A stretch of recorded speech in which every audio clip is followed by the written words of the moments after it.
Howdy, I'm Sadie Mae with the Awesome Orange, and this is the first table I ever built. It's my table. I built it 7 years ago before I knew what I was doing. I did some things right, but I also did a lot of things wrong. And today we're gonna fix those mistakes and transform this into one awesome table. Let's get started.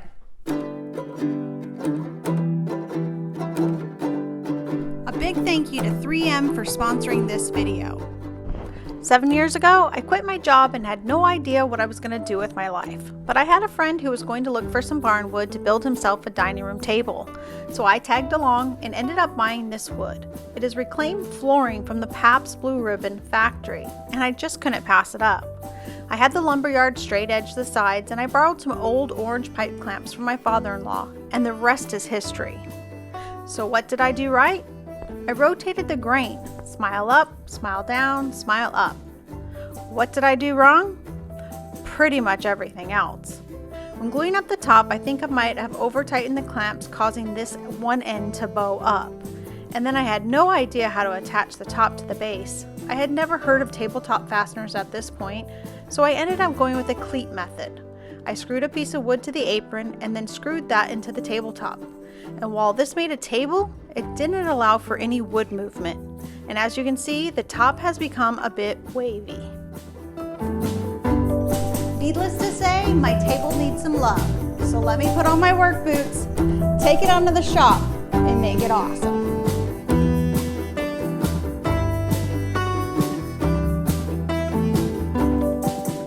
My plan is to leave as much character of the reclaimed wood as possible while getting the top flat and adding some modern legs.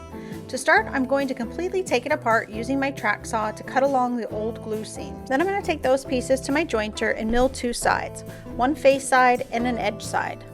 But in order to leave as much character and thickness as possible, I won't be able to completely mill this wood like normal, meaning get all four sides completely flat and equal. But we should come really close. You guys, even though I look like I'm having fun, it was totally weird to be cutting up my table. It was just weird. It had me reminiscing about how far I'd come in my building journey and all the tools that I have now that I definitely didn't have when I started out. There's no going back now, so all we can do is put it back together. But since this is barn wood, there was still some nails in here that I never took out because I didn't mill the wood the first time. So I had to remove some screws, I had to remove some nails, and because I didn't want those messing up all of my machines.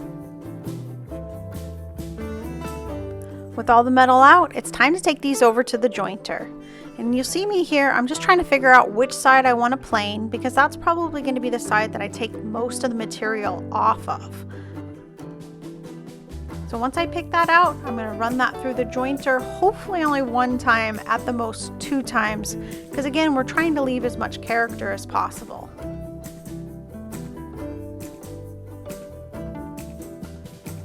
After that first run through, you can see that it didn't touch part of it because these boards still do have the finish on them.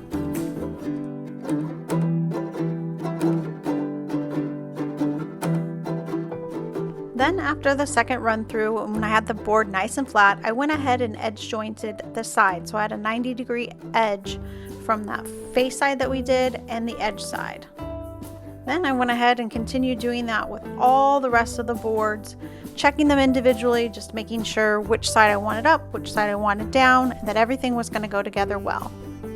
And also double checking to make sure I didn't miss any metal the first time around. After I was done at the jointer, it was time to take everything over to the thickness planer.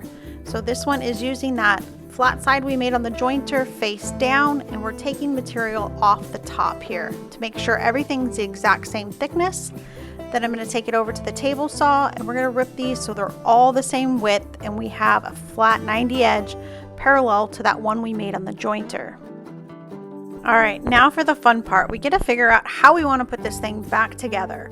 So what I'm looking for here is grain direction, making sure we still have that grain going up and then down, up and then down, and then also that the character is consistent throughout the tabletop.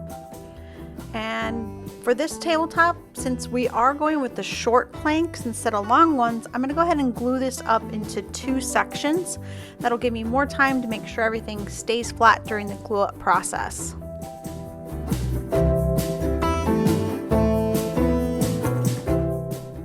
I really like these parallel clamps because they make a great flat surface for me to do my glue ups on. And then for my tabletops, I always use a waterproof glue when assembling those. I don't use any biscuits or dominoes. As long as you have a clean 90-degree edge, everything should go together great. And the glue joint is definitely going to be stronger than the fibers on these reclaimed wood boards.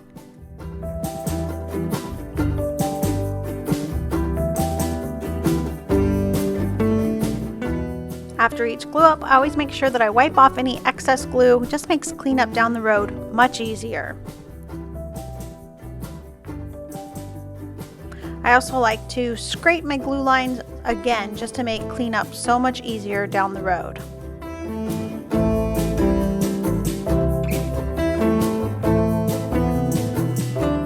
Now let's glue these 2 pieces together. And use some magic here to hold it upright while I go get a stool.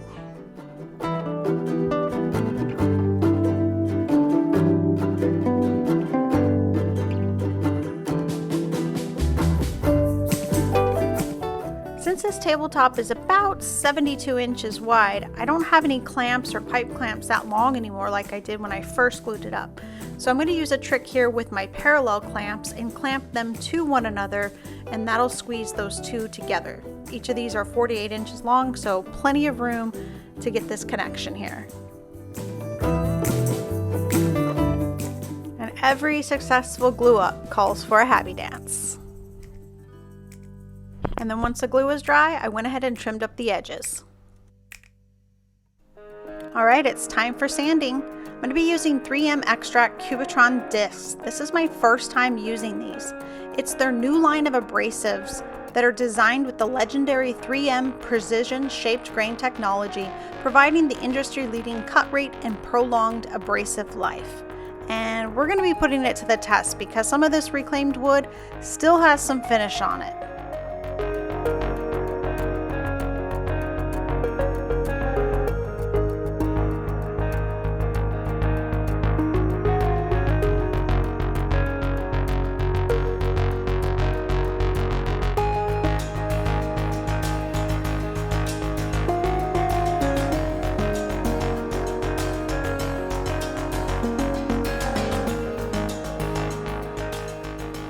I was super impressed how it cut through that finish, but I was also super impressed with the lack of dust that I saw in the air. I did have it hooked up to my regular shop vac, but I almost felt like I could sand without wearing my dust mask. But I didn't do that because, you know, safety first.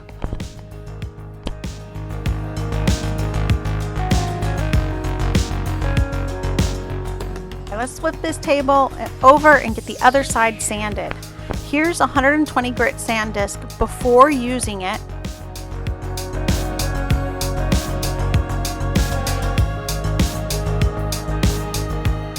And then this is after. And mind you, there was still finish on the top of this table. Sanding was complete, I went ahead and added some finish. Alright, last step is to attach the new base, and I'm using some metal legs here. They do have oversized holes that'll allow for some wood movement. And then I'm going to attach those aprons back on, and I've made some bigger holes in them, and then I'm using some screws and washers to attach those that'll allow for wood movement, but also support this table across the short ways since we have short planks instead of the long planks. Happy dance again. Have hubby help you flip the table over. And then this is where we started. This is the before. The barnwood had great character, but it was wavy. And then let's clean up, add our chairs back.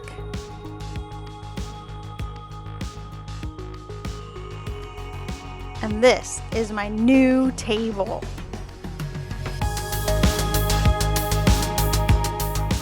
Look at that line, straight and flat. I absolutely love how the table came out. It is a little bit lighter, but it still has a ton of character, and the legs just give it a little bit more modern touch to fit my house. I'd love to hear what you think of this build in the comments below, and if you enjoyed this build, make sure that you are subscribed to my channel so you don't miss my next awesome build.